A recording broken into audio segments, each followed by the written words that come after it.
Ah, parfait ça, dans le décor. J'arrive, hein, 2 secondes.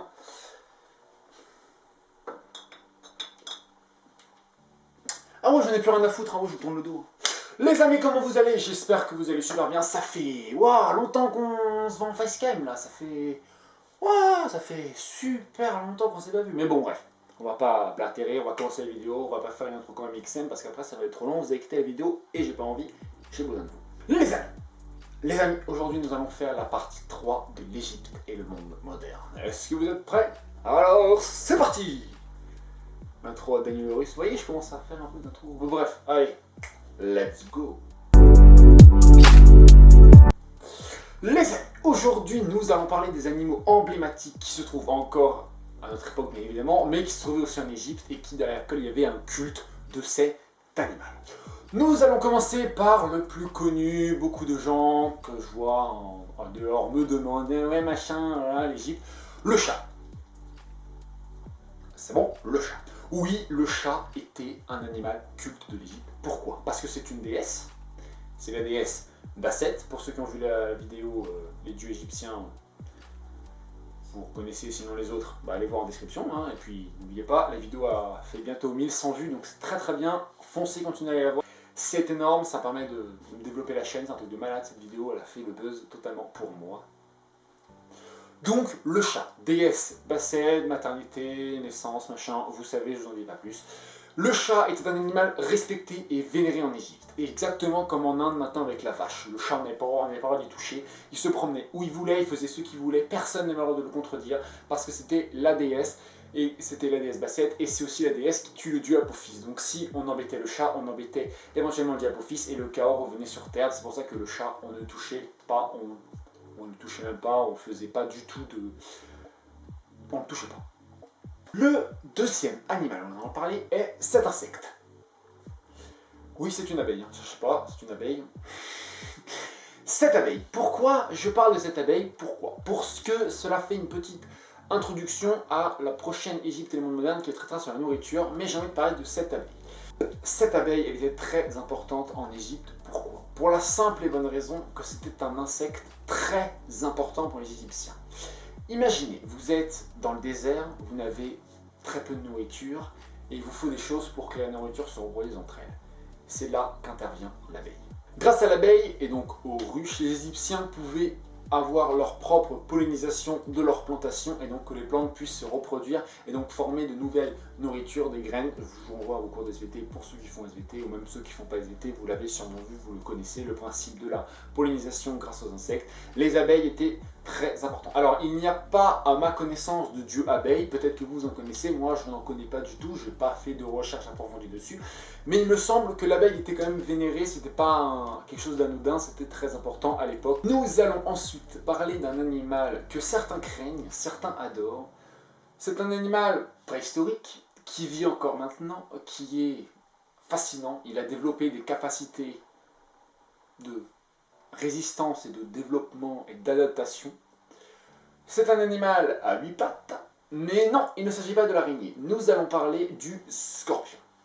C'est un animal que j'adore par-dessus tout. Pourquoi? Parce que c'est un animal qui a survécu. C'est un survivant. Et oui, imaginez pendant l'apocalypse, voilà, c'est le seul qui a survécu aux dinosaures. Bien sûr que non, c'est pas le seul qui a survécu, mais d'un point de vue préhistorique et d'un point de vue génome, c'est le seul qui a encore les gènes de ses ancêtres, les dinosaures.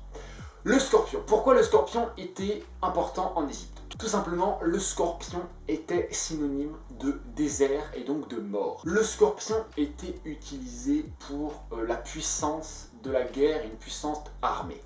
Alors, c'est rien à voir avec Anubis et son armée grâce au Ankh, mais dans le film, il y a même des films qui sont sortis, Le Roi Scorpion.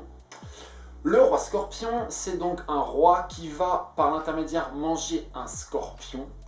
Et grâce à ce scorpion, ça va lui permettre d'acquérir la force nécessaire à pouvoir créer une armée invincible, et donc une armée qui va totalement dominer.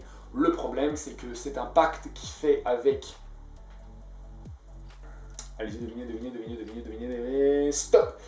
Oui, c'est un pacte avec, malheureusement, Apophis. Alors oui, parce qu'Apophis a quand même certains trucs, les dieux ne peuvent pas le contrôler entièrement.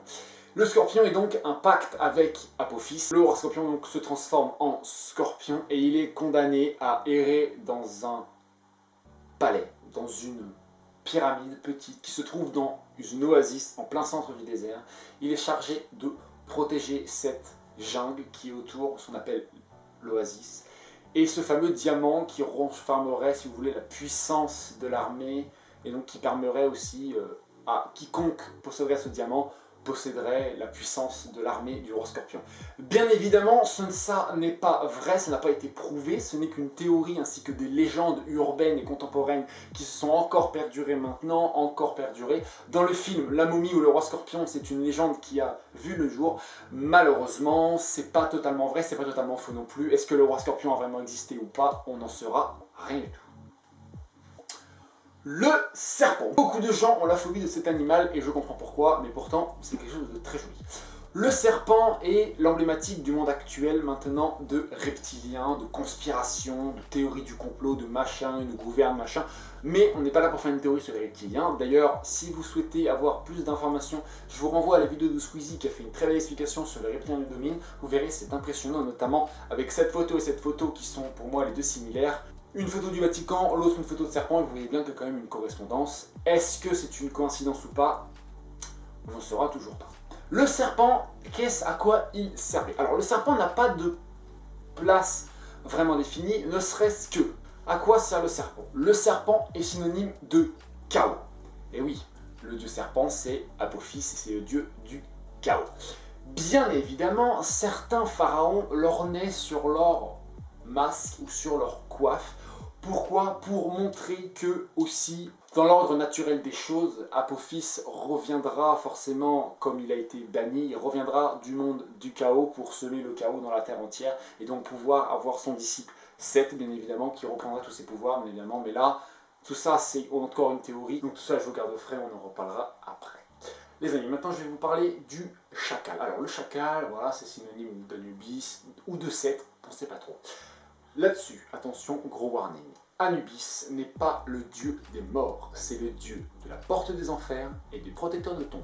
Le dieu de la mort, c'est Osiris. Retenez bien ça, je ne veux plus jamais entendre qu'Anubis est le dieu de la mort. Est-ce que c'est bon? Merci, on peut reprendre. Donc le chacal était bien évidemment vénéré aussi comme les animaux. Nous avons ensuite d'autres animaux du type le crocodile, donc qui était le protecteur du Nil. Nous avons le faucon. Le faucon, pourquoi? Souvenez-vous Horus, donc qui est le dieu faucon. Horus, donc, c'est un dieu, bien évidemment, mais c'est un dieu à une particularité. Quand on dit avoir un œil de faucon ou un œil de lynx, c'est un peu pareil. Pourquoi? Le faucon était chargé de surveiller la terre, donc le monde égyptien, de une façon. Donc, il surveillait la terre, nous avons donc les dieux qui surveillent le ciel, le faucon qui surveille la terre, et donc Amon-Ré, qui surveille les enfers avec son fameux œil qui se trouve sur la barque. Le faucon donc était chargé de transmettre le message de la terre aux dieux de façon à ce que les dieux puissent avoir 3 étapes de façon à tout surveiller. Les amis, j'espère que la vidéo vous a plu, donc j'ai développé pas mal d'animaux. N'hésitez pas à mettre en commentaire d'autres animaux si vous souhaitez que j'explique mieux cette partie des animaux qui me semble assez importante pour comprendre le monde égyptien. N'oubliez pas, abonnez-vous, lâchez un like, partagez la vidéo, faites comme chez vous. N'oubliez pas d'aller regarder la vidéo Les dieux égyptiens parce qu'il faut qu'on dépasse la barre des 2000, là ça sera extraordinaire. Et n'oubliez pas, Anubis n'est pas le dieu de la mort, signé Baptiste le 24 septembre 2020. Double ciao.